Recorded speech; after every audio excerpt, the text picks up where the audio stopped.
आखिर क्यों इस बार में फंस जाते हैं बहुत सारे कस्टमर्स, और जो भी इस बार से बाहर निकलता है उसे तुरंत शूट करके मार दिया जाता है। और बार के अंदर के हालात भी तब बद से बदतर बन जाते हैं जब वो सभी एक दूसरे को मारने लगते हैं। लेकिन क्या इनमें से कोई बार से सही सलामत बाहर निकल पाएगा या सभी अंदर ही मारे जाएंगे? चलिए जानते हैं। तो कहानी की शुरुआत में हम एलिना नाम की लड़की को फोन पर बात करते देखते हैं, जो बात करते हुए एक भीड़ भाड़ वाले चौराहे पर बने एक बार में जाती है। इस बार में भी काफी ज्यादा भीड़ मौजूद थी। तभी बार में एक आदमी आता है जिसे बहुत ज्यादा खांसी आ रही थी। वो खांसते हुए बार के बाथरूम में चला जाता है। फिर इजराइल नाम का एक भिखारी वहाँ आकर गाली गलौज करता है, जिस पर बार की मालकिन एम्पारो इजराइल को शांत करवा के उसे अच्छा बिहेव करने को कहती है। जिसके बाद वहाँ बैठा एक आदमी जैसे ही बाहर निकलता है तो कोई उसे गोली मार के खत्म कर देता है। ये देखकर चौराहे पर मौजूद लोग वहाँ से भाग खड़े होते हैं, क्योंकि सरेआम एक आदमी को शूट करके मार दिए जाने की वजह से सभी लोगों के मन में डर बैठ गया था। वही बार के अंदर जो भी लोग थे वो देखते हैं कि पूरा चौराहा खाली हो चुका है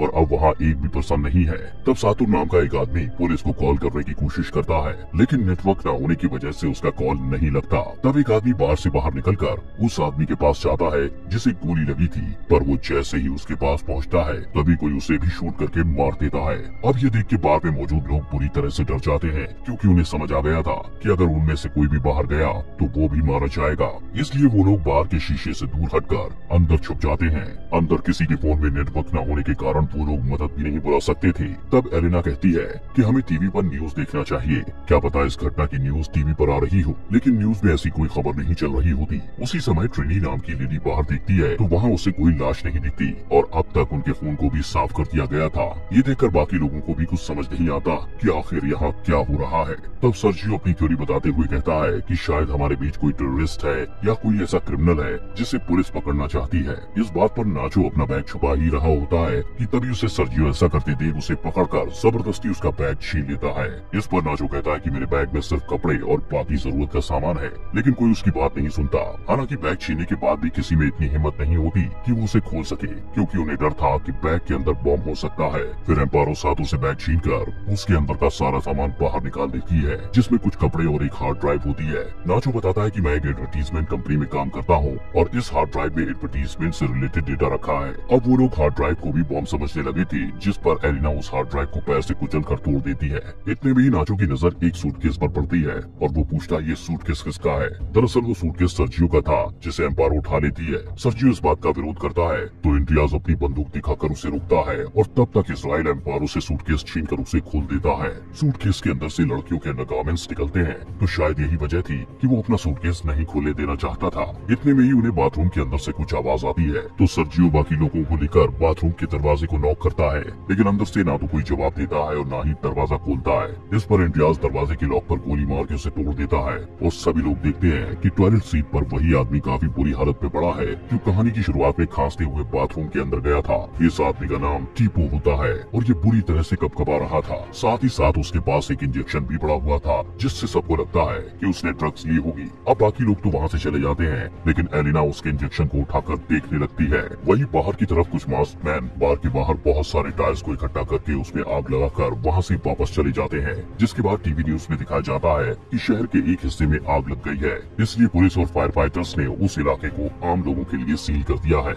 इस न्यूज को देख के बार में मौजूद लोगों को समझ नहीं आता कि झूठी खबर क्यों दिखाई जा रही है, जबकि हम एज एन ऑडियंस समझ पाते हैं कि वहाँ जरूर कोई बड़ी गड़बड़ है। वो लोग बातें कर ही रहे होते हैं कि उसी समय वो बाथरूम वाला आदमी यानी टीपो बाहर निकल आता है। यहाँ उसका चेहरा बहुत ज्यादा फूल गया था और उसकी आंखों का रंग भी चेंज हो गया था। टीपो के हाथ में उसका फोन था और वो बाकी लोगों से कहता है कि मुझे मत छूना, और ऐसा कहकर वो जमीन पर गिर पड़ता है। तब कुछ लोग टीपो के पास आकर देखते हैं तो वो मर चुका होता है, और उसका मोबाइल फोन चेक करने पर नाचो को पता चलता है कि टीपो एक आर्मी ऑफिसर था और उसके फोन में पीपीई किट पहने हुए कुछ लोग भी दिखाई देते हैं। उस फोटो को देखकर इंडियाज कहता है कि मुझे ये देखकर किसी खतरनाक वायरस का खतरा महसूस हो रहा है, इसलिए इस चौराहे को पूरी तरह से सील कर दिया गया है। वो बताता है कि इस आर्मी ऑफिसर की मौत भी वायरस की वजह से हुई होगी, और ये वायरस बाकी लोगों में न फैल जाए, इसलिए हमें बार से बाहर नहीं जाने दिया जा रहा है। जिसने भी बाहर निकलने की कोशिश की उसे मार दिया गया। मीनवाइल एलिना और नाचो टेबल पर चढ़कर फोन में सिग्नल पकड़वाने की कोशिश करते हैं, जबकि एम्पारो बताती है कि मुझे कोई इन्फेक्शन नहीं है क्योंकि मैंने उस आर्मी ऑफिसर को नहीं टच किया। इतने में ही नाचो को सिग्नल मिल जाता है और वो मीडिया में काम करने वाली अपनी एक दोस्त से कॉल पर बात करने ही वाला था कि तभी सातोर भी टेबल पर चढ़ जाता है, जिससे टेबल टूट जाती है और दोबारा से सिग्नल चला जाता है। इधर एम्पारो, सर्जियो और एंड्रियास को छोड़कर बाकी लोगों ने टीपो की लाश को छू लिया था, इसलिए एंड्रियास अपनी बंदूक निकालकर बाकी लोगों को दूर रहने को कहता है। इसके बाद एम्पारो सातोर से कहती है कि वो टीपो की लाश लेकर बाकी इन्फेक्टेड लोगों के साथ नीचे स्टोर रूम में चला जाए। उन सब के जाते ही ऊपर मौजूद एम्पारो, सर्जियो और एंड्रियास स्टोर रूम को लॉक कर देते हैं। नीचे कांच की बोतल फूट जाने से उसका सारा लिक्विड एक तरफ जाने लगता है। ये देख के नाचो चेक करता है तो उसे वहाँ पर एक ड्रेनेज होल दिखाई देता है, जिसकी जाली को हटाकर इजराइल नाम का भिखारी अंदर जाने के लिए अपने शरीर पर काफी सारा तेल लगा लेता है ताकि वो आसानी से होल के अंदर जाके बाहर निकलने का रास्ता ढूंढ सके, क्योंकि ये ड्रेनेज होल ही उनके बचने की आखिरी उम्मीद थी। पर वो काफी कोशिश के बाद भी उसके अंदर नहीं जा पाता क्योंकि वो ड्रेनेज होल काफी छोटा था। तभी उन सभी को ऊपर गोलियां चलने की आवाज आती है, जिसकी वजह से ट्रिनी और एलेना डर के मारे चिल्लाने लगती है। इस पर नाचो उन्हें चुप रहने को कहता है क्योंकि ऊपर आर्मी के लोगों ने एम्पारो, सर्जियो और एंड्रियास को मारने के बाद बार में आग लगा दी थी।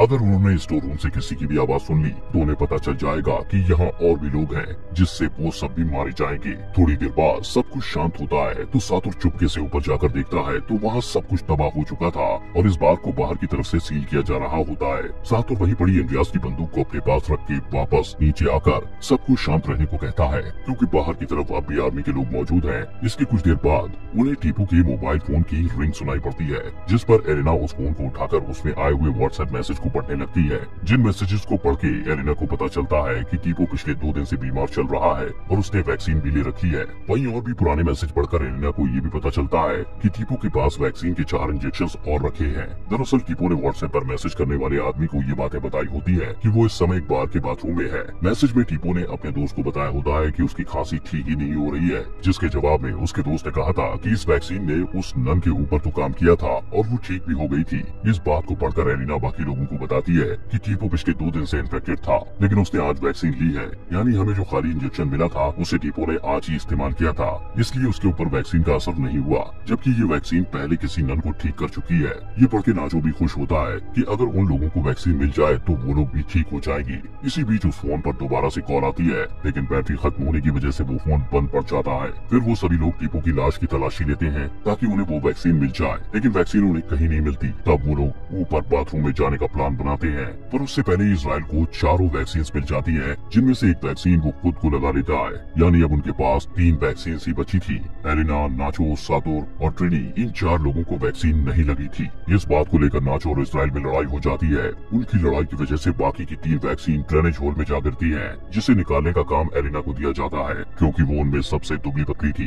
एलिना पहले तो उस ड्रेनेज होल में जाने से मना करती है, जिस पर इजराइल उसे बंदूक दिखाकर फोर्स करता है, इसलिए वो अपने कपड़े उतार के पूरे शरीर में तेल लगाकर ड्रेनेज होल के अंदर चली जाने की कोशिश करती है, लेकिन वो भी फंस जाती है। तब बाकी लोग उसे किसी तरह से नीचे की ओर पुश करके उसको सीवर लाइन के गंदे पानी में भेज देते हैं। वहाँ एलिना को 3 वैक्सीन मिल जाती है, जिस पर नाचो ऊपर से एक वायर भेजकर उससे कहता है कि इसमें 3 वैक्सीन बांध दो और हम इसे ऊपर खींच लेंगे, लेकिन एलिना ऐसा नहीं करती। उल्टा वो उसे कहती है कि तुम लोग ड्रेनेज होल में बड़ा छेद करके खुद भी नीचे आ जाओ, और ऐसा कहकर वो सीवर लाइन से बाहर निकलने का रास्ता ढूंढने लगती है। तब नाचो, सातुर और इजराइल किसी तरह से ड्रेनेज होल को तोड़ने में लग जाते हैं, और इस सब के बीच एलिना को सीवर लाइन में एक जगह से रोशनी आती हुई दिखाई देती है। तो वो सीवर लाइन में एक जगह वैक्सीन रखकर ऊपर चढ़ के बाहर देखती है तो उसे कुछ पुलिस वाले दिखाई देते हैं, और पास में ही पीपीई किट पहने हुए कुछ लोग 3 लाशों को जला रहे थे। ये 3 लाशें एम्पारो, सर्जियो और एंड्रियास की होती हैं। वहीं दूसरी तरफ बाकी सभी सीवर लाइन में आ चुके थे और यहाँ एक बार फिर से नाचो और इजराइल के बीच लड़ाई शुरू हो जाती है। इस लड़ाई में नाचो इजराइल से बंदूक छीनकर उसे सीवर के गंदे पानी के अंदर ही गोली मार देता है।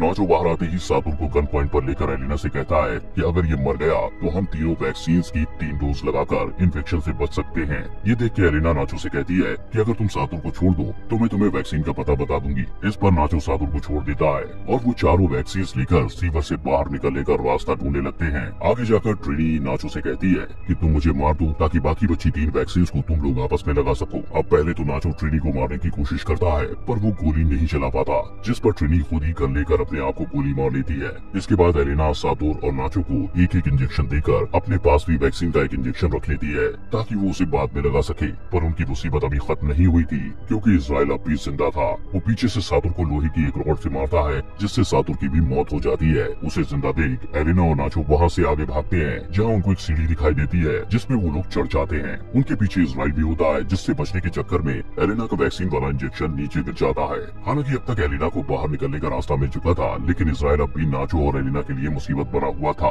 तब नाचो अपनी वैक्सीन एलेना को देकर खुद इजराइल को लेकर नीचे गिर जाता है। चूँकि वो लोग इतनी ऊंचाई से नीचे गिरे थे इसलिए उन दोनों की मौत हो जाती है, जबकि एलेना वैक्सीन का इंजेक्शन लेकर और सीवर का ढक्कन खोलकर बाहर आ जाती है। ये इलाका ऐसा था जहाँ बहुत सारे लोग अब भी मौजूद होते हैं, यानी इस इलाके को क्वारंटीन नहीं किया गया था। यहाँ एक महिला एलेना के शरीर पर बहुत ही कम कपड़े देखकर उसे अपना जैकेट पहना देती है, जिसके बाद एलेना अपने घर की ओर सुरक्षित चली जाती है और इसी के साथ ये कहानी यही खत्म हो जाती है।